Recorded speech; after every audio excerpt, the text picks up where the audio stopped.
kalau mau kaya jangan jadi pegawai, nah, jadilah pedagang. Jadi dosen ya jangan jadi dosen tok gitu. Ya dari baru mula-mula masuk jadi besar ya kan aneh jadinya dia. Ya, aneh, memang karirnya harus ada jenjangnya. Ada beberapa PTS yang sekarang ada di Banten, ada di Bandung, ada di Jakarta, ada di Surabaya, itu ada gajinya, standar gajinya mungkin 2 kali lipat lebih tinggi. Penghasilan multiple salary itu salah satu yang paling diidamkan oleh dosen, mau dosen apapun itu, ya dari hak cipta itu.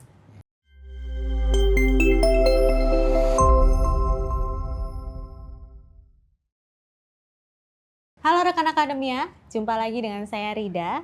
Kita akan ngobrol di podcast santai Sambang Asik, kritik tentang akademik dan isu.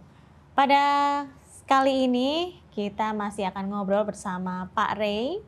Bagaimana kabarnya kali ini Pak Ray? Masih sehat selalu ya? Luar biasa. Luar biasa. Kita jumpa lagi di episode kali ini. Kita akan sedikit membahas dan ngobrol-ngobrol santai bersama Pak Ray.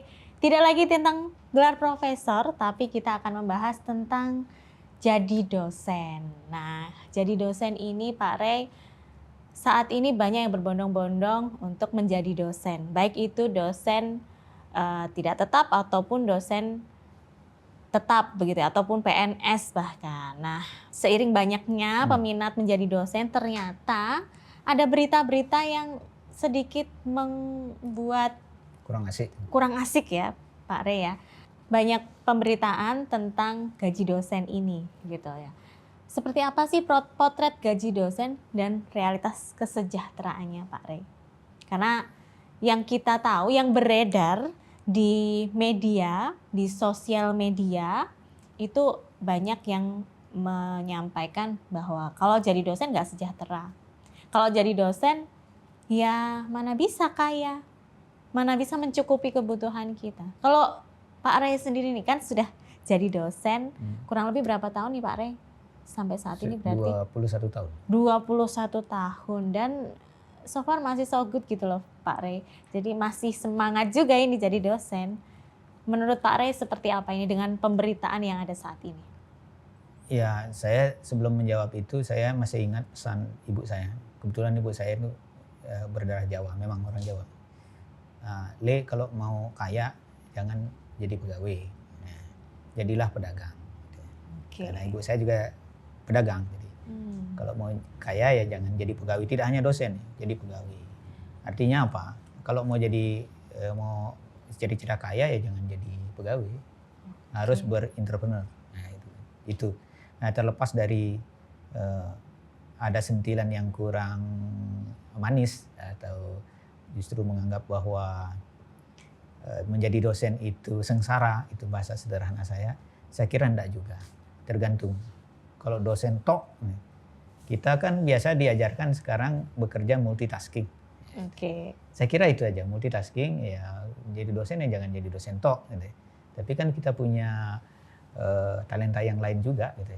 Saya kira yang itu yang saya jalani, jadi saya asik-asik aja jadi dosen sampai sekarang, menjadi dosen asik aja. Kesejahteraan ya. Aman ya Pak Ray? Kesejahteraan ya kalau menjadi kaya ya jangan jadi dosen saja. Jangan hanya jadi dosen ya, saja. Banyak kok dosen yang punya BPR, ada punya restoran. Kalau kami di Bali ada banyak dosen yang yang punya restoran.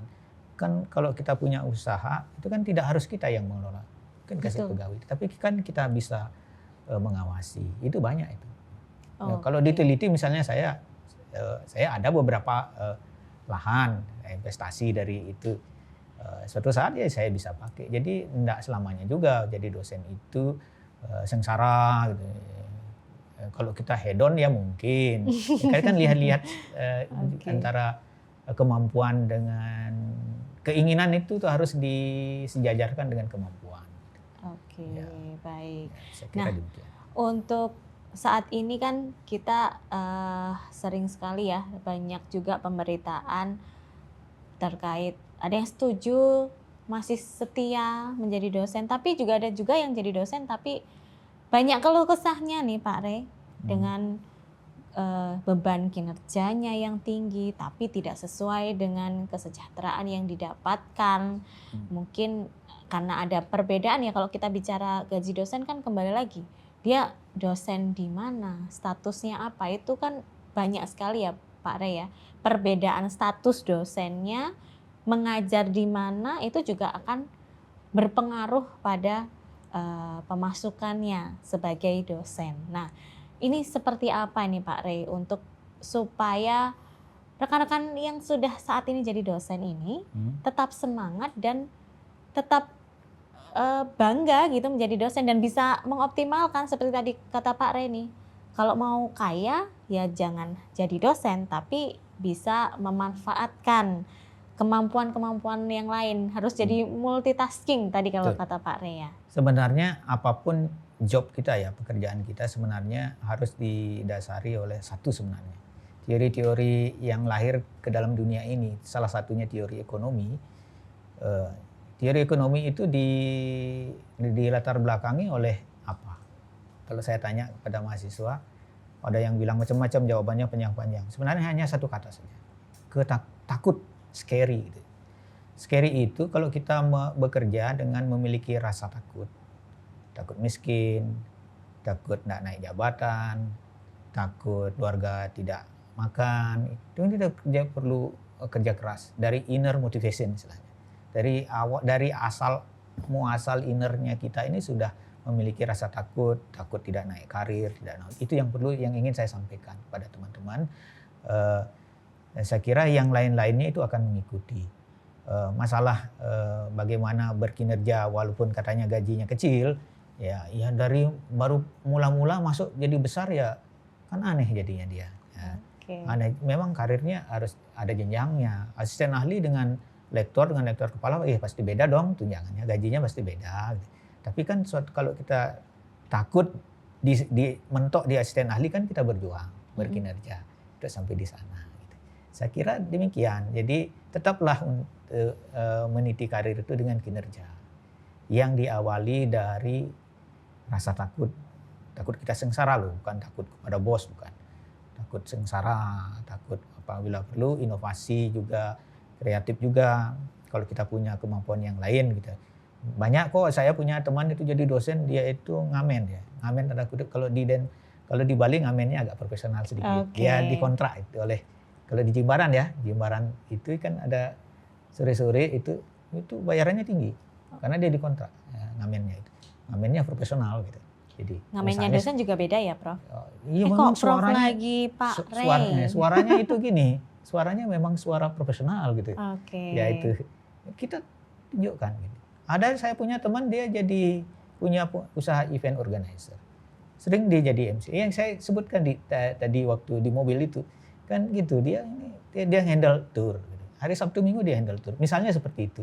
Jadi jangan tok itu aja. Kalau tok itu aja ya keranjangnya cuma satu ya satu aja itu. Kalau telurnya pecah ya nggak ada lagi.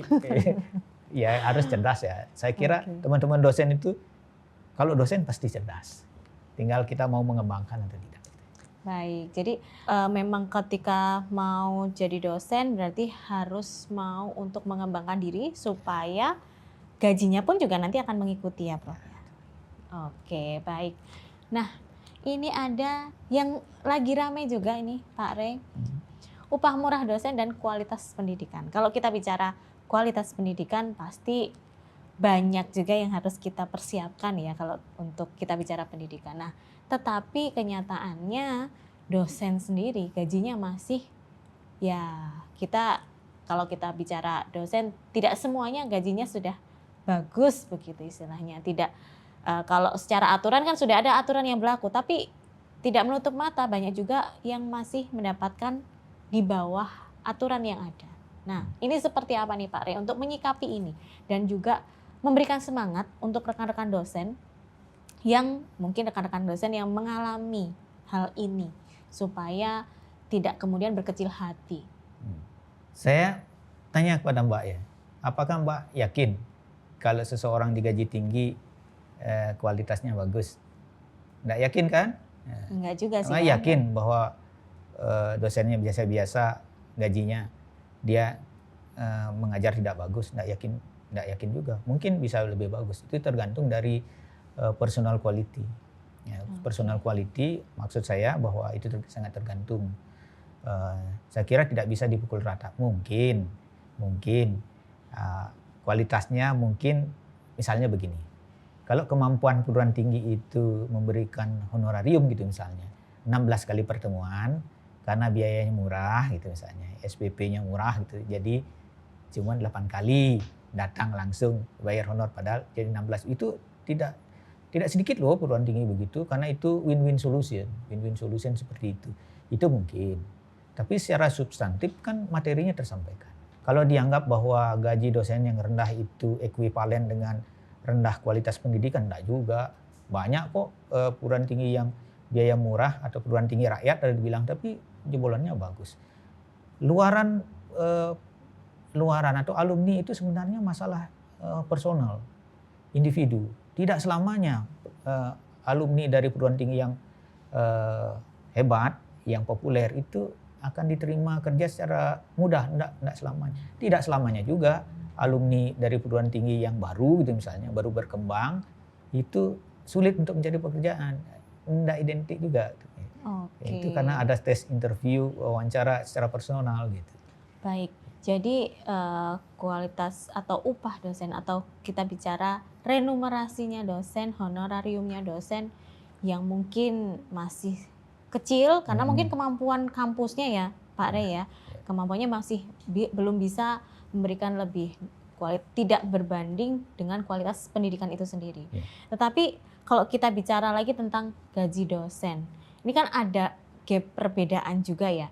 Kadang untuk rekan-rekan dosen yang mungkin sebagai dosen ASN dan juga dosen di perguruan tinggi swasta. Nah ini kan ada perbedaan yang cukup signifikan. Mungkin di beberapa perguruan tinggi swasta yang mungkin sudah berkembang itu bisa memberikan kesejahteraan untuk dosen-dosennya. Tapi tidak sedikit juga rekan-rekan dosen di daerah pun juga masih mengalami penghasilan yang rendah begitu. Nah ini seperti apa ini Pak Rey? Bahasa plesetannya begini. Kalau saya ditanya, Pak ngajar di mana? Di perguruan tinggi mana? Saya mengajar di perguruan tinggi luar negeri. Artinya swasta. Swasta. Itu bahasa Banyolannya begitu. Dan dalam negeri itu artinya negeri. Begini, saya kira, tapi masih bisa dihitung dengan jari ya. Ada kok PTS yang standar gajinya itu lebih tinggi dari dosen ASN. Ada beberapa. Memang kebanyakan lebih rendah. 2 tahun lalu kalau nggak salah itu kami ikut Rakerda. LLIT wilayah 8 pimpinan perguruan tinggi kan semua harus hadir. Itu kan beberapa teman-teman rektor dari NTB ya. NTB itu keluh kesahnya kan banyak dosen-dosennya yang pindah ke P3K. Jadi dosen P3K atau dari PNS lah jadi apa dan sebagainya. Itu kan sebagai indikator bahwa gajilah, apalah namanya, upah gaji dan sebagainya, balas jasa itu ya lebih rendah dari di P3K atau di ASN atau di dalam negeri gitu. Itu fakta. Tapi ada juga yang lebih tinggi.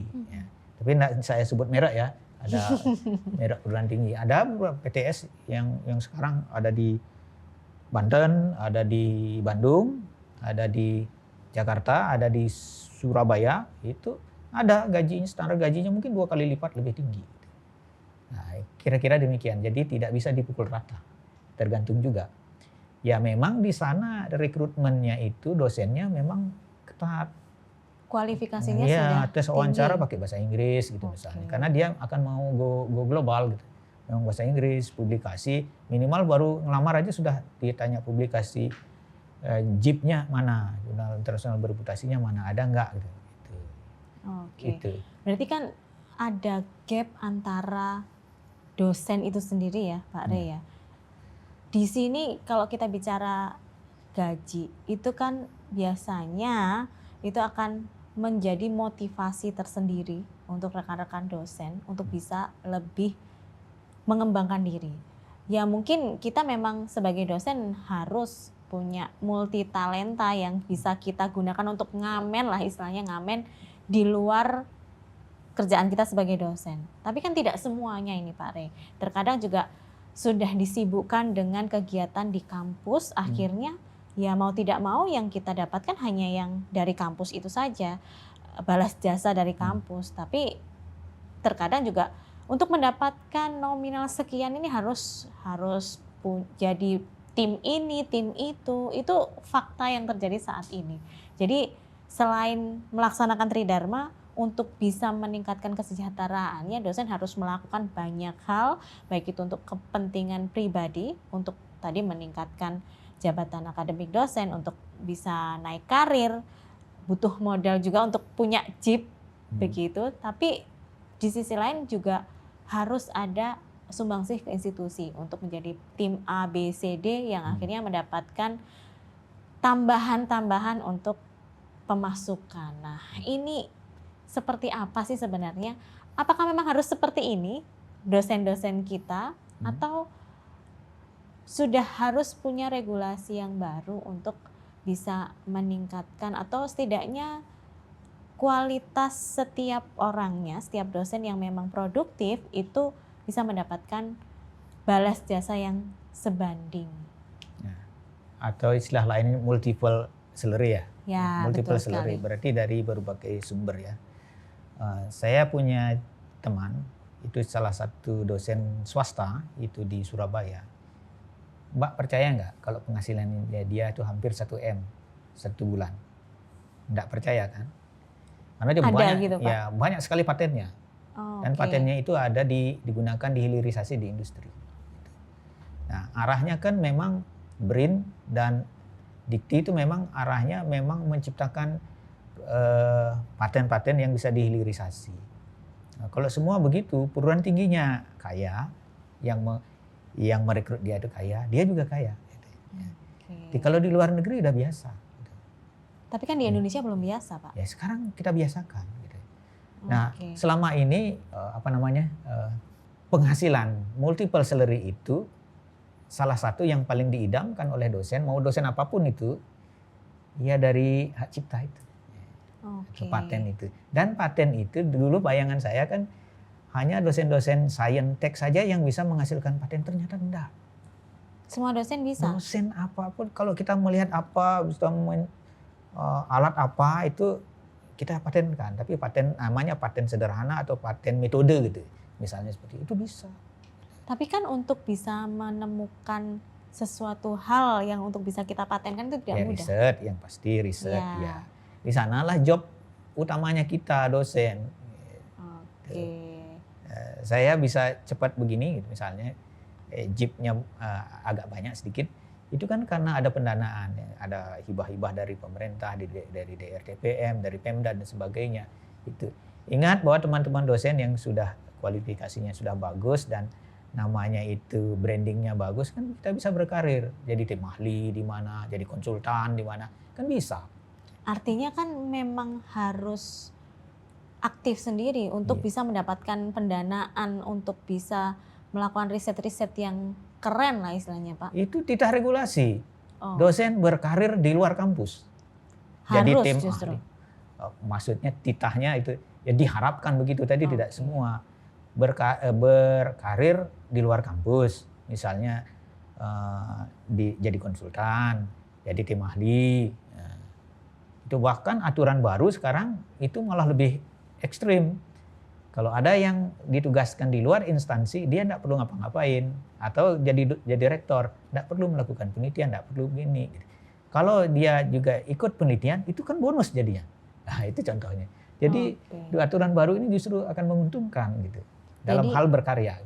Jadi untuk berkarya sebenarnya sudah tidak dibatasi lagi. Tidak dibatasi. Pendanaan-pendanaan pun juga banyak begitu ya Pak Rey. Cuman kan untuk mendapatkan pendanaan sendiri butuh syarat yang harus dipenuhi. Betul. Nah, itu ada dua hal itu, institusinya dan individunya. Individunya eligible tidak, institusinya eligible tidak. Contoh sekarang saya, perguruan tinggi saya, tidak sebut saya mereknya ya, berada di klaster utama. Berarti dosen-dosen muda itu, usulan dosen pemula kan tidak eligible diusulkan oleh dosen-dosen kami yang berpunya di klaster utama. Jadi itu tugasnya pimpinan perguruan tinggi itu untuk mencarikan, memfasilitasi teman-teman di internal untuk dosen pemula. Ya yayasan lah gitu. Kalau PTS, kalau PTN ya PTN-nya PTNBH gitu misalnya, ya kan dia mengalokasikan itu. Ya, gitu. Jadi nggak ada alasan sih sebenarnya kita tidak berkinerja dan berkarir, banyak kok gininya kalau mau. Jadi salary atau gaji dosen bukan menjadi alasan utama untuk tidak bisa berkembang, tidak bisa mengembangkan diri. Karena justru untuk mendapatkan gaji yang lebih baik, pendapatan yang lebih baik, memang kita harus mengembangkan diri, begitu. Betul. Ya Pak ya. Oke. Nah, ini yang sering menjadi bahan perbandingan nih Pak Rey. Gaji rekan-rekan dosen, terutama yang baru masuk atau yang mungkin merasa kok karirnya stuck, yang akhirnya ya segini-segini saja pendapatannya. Karena ada perbandingan ini, gaji dosen di PTS, di perguruan tinggi swasta, dan juga gaji dosen di PNS. Mungkin tadi seperti yang Pak Rey sampaikan ya, banyak rekan dosen di kampus swasta berpindah ke P3K ataupun mendaftarkan diri menjadi PNS dosen. Nah, artinya kan menjadi dosen PNS ini salah satu daya tarik tersendiri. Sedangkan di perguruan tinggi swasta pun harusnya kan tetap seimbang ya, sama. Nah, ini seperti apa ini Pak Rey untuk bisa tetap membuat rekan-rekan dosen ini punya daya tarik untuk tetap mengajar di perguruan tinggi swasta, atau memang sebenarnya ya kalau mau jadi dosen enaknya jadi dosen PNS aja sih? Ya sekarang rekrutmen untuk dosen-dosen PNS yang dipekerjakan di swasta itu kan nyaris sepertinya tidak ada lagi. Ya. Kecuali orang konversi dari dinas apa ke ini baru ada. Ya memang sih secara faktual memang menjadi dosen ASN itu lebih menjadi impian dambaan untuk sebagian besar dosen. Nah, ketika ditanya kenapa begitu, faktanya begitu. Kalau kami di internal itu seperti tadi yang saya sampaikan juga di waktu Rakerda kemarin, Rakerda LLT 8, itu keluhan-keluhan itu hampir sebagian besar teman-teman rektor swasta atau pimpinan perguruan tinggi swasta di NTB itu kan mengeluhkan banyak dosen yang sudah menjadi dosen itu pindah menjadi dosen P3K atau menjadi guru P3K karena ada opportunity, ada peluang di sana. Bahkan sampai kepala Dikti agar mengeluarkan edaran untuk melarang pindah itu. Ya sebenarnya itu indikasi bahwa memang ya, tetapi sebagai pengelola perguruan tinggi mestinya pemerintah sih sebenarnya sudah mengeluarkan bahwa saya kan dosen swasta rasa negeri. Kok bisa Pak? Ya, dosen swasta tunjangan serdos kan dibayar oleh pemerintah, tunjangan kehormatan kan dibayar oleh pemerintah. Kalau dibandingkan dengan gaji yayasan sampai dengan saat sekarang ini kayaknya sama lah. Jadi artinya saya dapat gaji dua, multiple salary gitu. Sebenarnya kalau kita meniti karir yang bagus sebenarnya enak kok di swasta dan di negeri. Ya perbedaannya tidak terlalu besar. Kalau kecuali yang teman-teman yang belum serdos mungkin. Makanya untuk itu saya sarankan cepatlah agar eligible untuk masuk antrean serdos. Nah itu saja sehingga itu multiple salary-nya jalan minimal 2 sumber. Dari gaji pokok, dari yayasan dan juga dari sertifikasi dosen. Gitu. Oke, berarti tandanya sebenarnya gaji dosen untuk dosen di perguruan tinggi swasta ataupun sebagai PNS itu sebenarnya hampir sama ya Pak Rey. Tapi kan kita sering melihat untuk dosen-dosen di swasta ini untuk bisa ke serdos itu juga tidak mudah begitu. Mungkin sama syarat-syaratnya tetap sama, syarat eligible tetap sama. Tapi untuk rekan-rekan dosen di swasta ini tidak mudah karena kembali lagi untuk memenuhi syarat eligible ini pun juga tidak mudah sehingga banyak juga dosen yang merasa ya benar memang ada sertifikasi dosen tapi itu tidak mudah untuk mendapatkannya. Pertanyaannya adalah bagaimana menjadi dosen PTS ini tetap bisa merasakan yang sebanding dengan dosen biar PNS. Terasa sama dengan dosen negeri. Iya betul. Ya tadi jawaban saya tadi itu ya tetap berkinerja. Harus berkinerja. Ya, kalau sudah jadi serdos, serdos bagaimana agar eligible jadi serdos? Itu yang perlu kita kejar. Kan harus kinerja yang dituntut. Kalau kita ngajukan jabatan begini logikanya teman-teman yang sedang baru meniti karir di dosen, sekarang asisten ahli, tolong bersabar sedikit, usahakan jadi serdosnya, ikut serdosnya itu di jenjang lektor.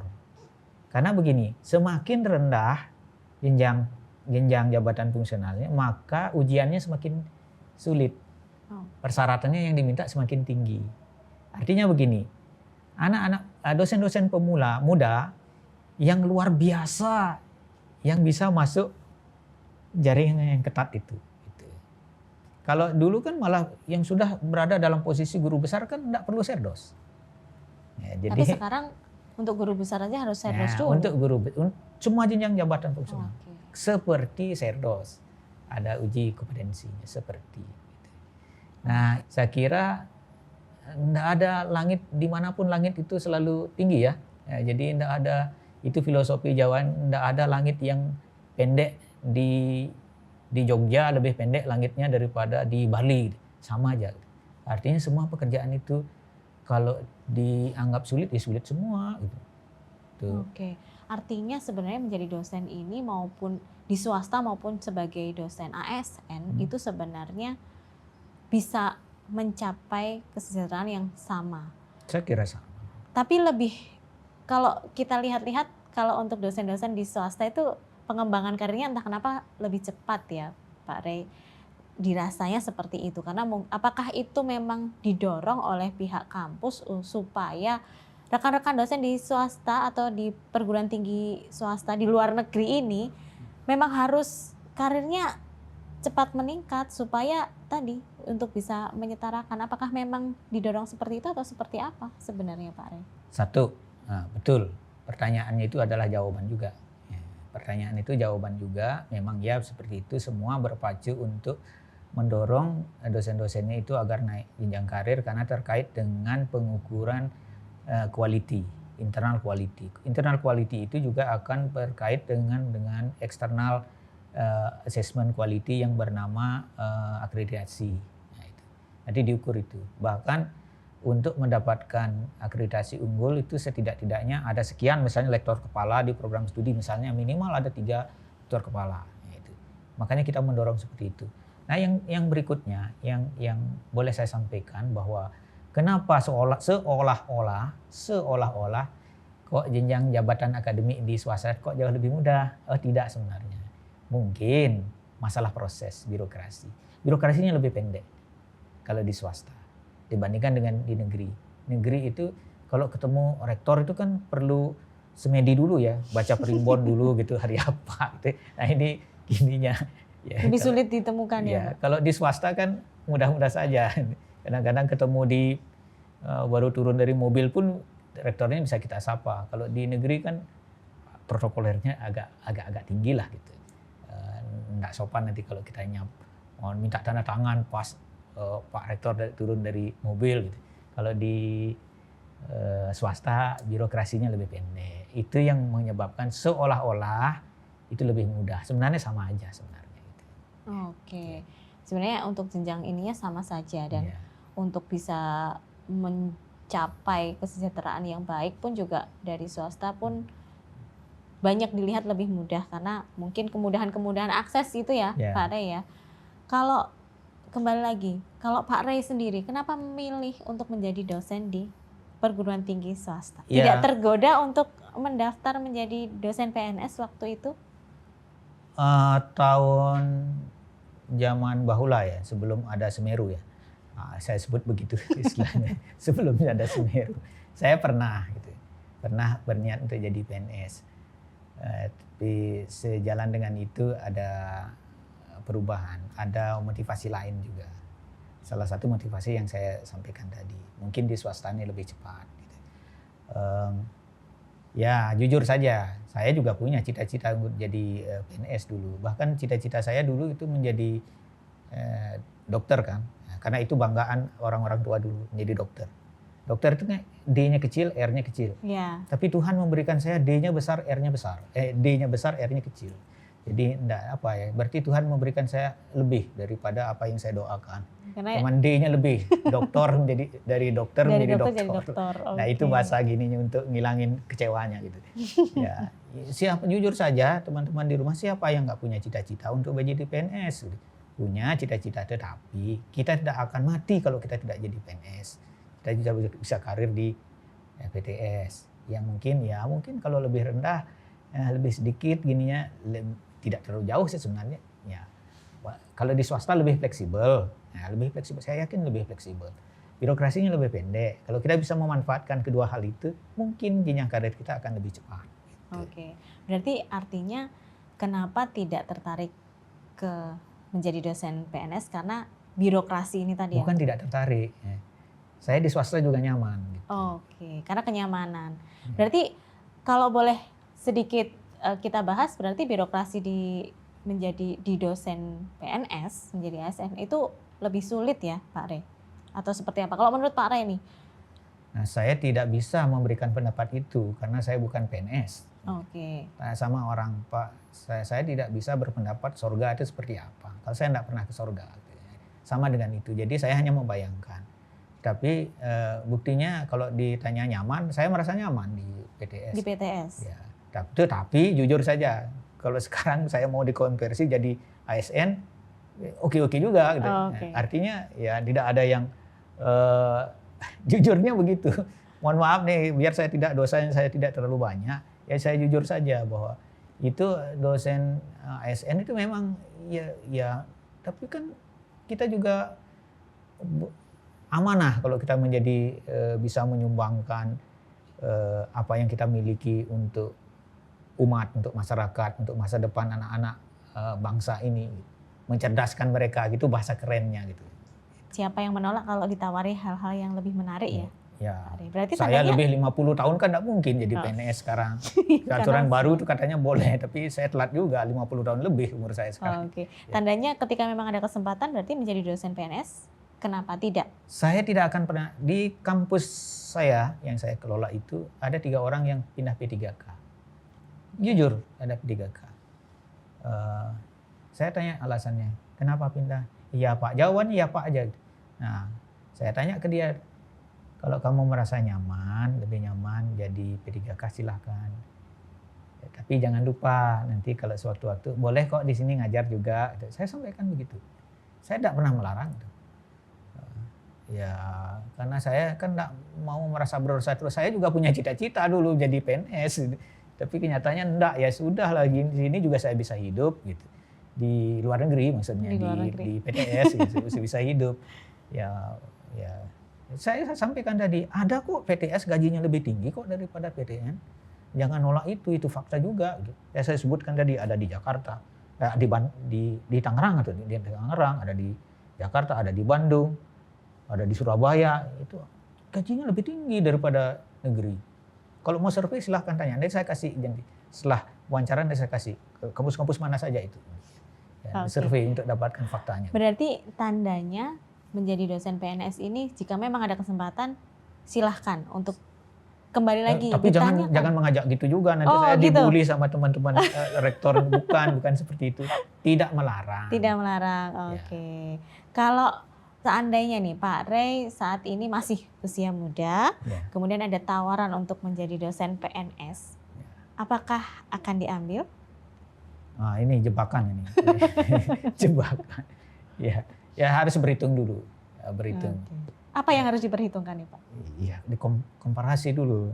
Saya ini. Kalau ini saya kehilangan waktu untuk ini. Ya, sepertinya saya masih lebih nyaman di swasta. Kalau saya hitung-hitungan saya masih lebih nyaman. Buktinya saya masih bisa jalan-jalan ke sini. Kalau negeri nggak mungkin. Nggak mungkin saya bisa jalan-jalan seperti ini. Nah, faktanya begitu. Oke, jadi memang harus ditimbang-timbang lagi. Apa saja yang menjadi pertimbangannya Pak? 1, fleksibilitas dengan waktu. Oke. Itu mungkin hanya ada di swasta. Yang kedua, birokrasi yang lebih simpel. Itu yang di swasta. Menurut saya itu kekeluargaannya lebih nyaman di swasta. Kalau di swasta. negeri emang ada sapa-sapaan kayak begini enggak kan? Ya ada sih, mungkin tidak banyak sih gitu. Feodalismenya masih tinggi. Itu bukan kata saya loh. Ada hasil survei mengatakan. Bahkan ada yang lebih ekstrim begini. Jangan kuliah pasca di Indonesia. Itu begitu. Kenapa? Saya nggak setuju juga karena feodalismenya tinggi. Itu kan tidak banyak juga. Tapi terasanya coba survei di beberapa perguruan tinggi, adakah studennya, mahasiswa pascanya itu pindah atau DO atau melewati batas studi. Itu kebanyakan tidak disebabkan oleh faktor tanda kutip mahasiswa itu bodoh, enggak. Prosesnya, birokrasinya ini mungkin jadi introspeksi kita bersama. Nah, satu pengalaman, ada mahasiswa yang program doktor pindah ke swasta. Ternyata dia mengatakan, gimana rasanya? Saya tanya. Beda Pak, beda banget. Kalau di sana nggak ada, saya ngantri sehari aja belum tentu ketemu pembimbingnya, promotornya. Kalau di sini beda, disapa kita. Nah itu contoh sederhana saja. Ini juga akan menjadi hal yang mungkin akan membangun kita di teman-teman dosen-dosen senior, para guru besar di sekolah negeri. Itu menjadi catatan untuk kita bahwa feodalisme kita ini masih tinggi. Makanya ada edaran desakralisasi itu, salah satunya itu. Supaya tidak ada feodalisme.